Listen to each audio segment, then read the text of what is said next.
డాక్టర్ని కలిసిన Karthik శౌర్యకుండే health problem నా వైఫ్కి తెలియకూడదు అని చెప్తూ ఉంటాడు.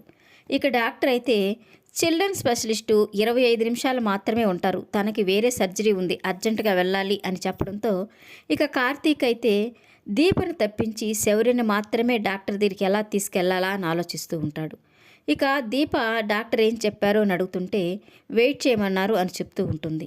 ఇక దీప అయితే డాక్టర్ని కలిసినప్పుడు శౌరికి ఏమైందో అడిగి కనుక్కోవాలి అని మనసులో అనుకుంటూ ఉంటుంది. ఇక కార్తీక్ అయితే టెన్షన్ పడిపోతూ ఉంటాడు. దీప లేకుండా శౌర్యని మాత్రమే డాక్టర్ దగ్గరికి ఎలా తీసుకెళ్లాలా అని ఆలోచిస్తూ ఉంటాడు.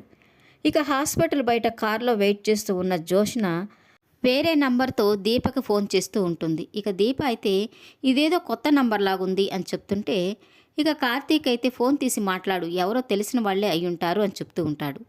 ఇక జోష్న అయితే తన మూతికి చున్నీ అడ్డం పెట్టుకొని హలో దీపగారు, మీరు నాకు తెలుసు అని మాట్లాడుతూ ఉంటుంది. ఇక తనకి ఈ మాట సరిగా వినిపించకపోయేసరికి సరిగా వినిపించలేదు అని కార్తీక్తో చెప్పడంతో ఇక కార్తీక్ అయితే ఇక్కడ సిగ్నల్ ఉండవు, బయటికి వెళ్ళి మాట్లాడు అని చెప్తూ ఉంటాడు. ఇక దీప అలా వెళ్ళిపోగానే కార్తీకు శౌర్యని తీసుకొని నేరుగా డాక్టర్ దగ్గరికి వెళ్ళిపోతూ ఉంటాడు. ఇక దీప సిగ్నల్ రాలేదని హాస్పిటల్ బయటికి వస్తూ ఉంటుంది. ఇక తనని చూసిన జోష్న అయితే ఆవేశంతో రగిలిపోతుంది. ఈ దీపని ప్రాణాలతో ఉంచితే ఎప్పటికైనా నాకే ముప్పు, నేనే సుమిత్ర దశరథుల కూతురులాగా ఉండిపోవాలంటే ఈ దీప చావాల్సిందే అని కారుని రైడ్ చేసి స్పీడ్గా దీపను గుద్దడానికి తీసుకొస్తూ ఉంటుంది.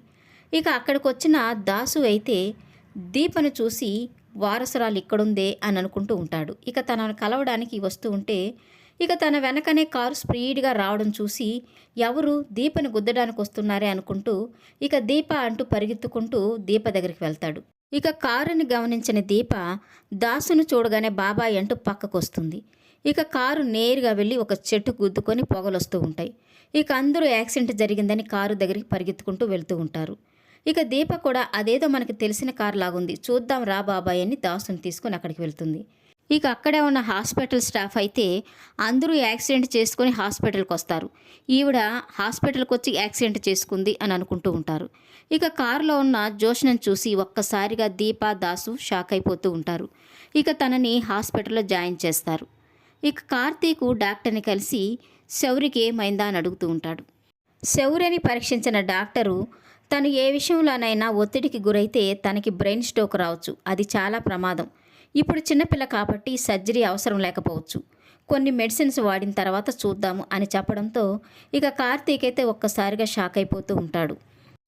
శౌర్యకి అంత పెద్ద హెల్త్ ప్రాబ్లం ఉన్న సంగతి దీప ఎలా తెలుసుకుంటుంది అనేది కమింగ్ ఎపిసోడ్లో తెలుసుకుందాం.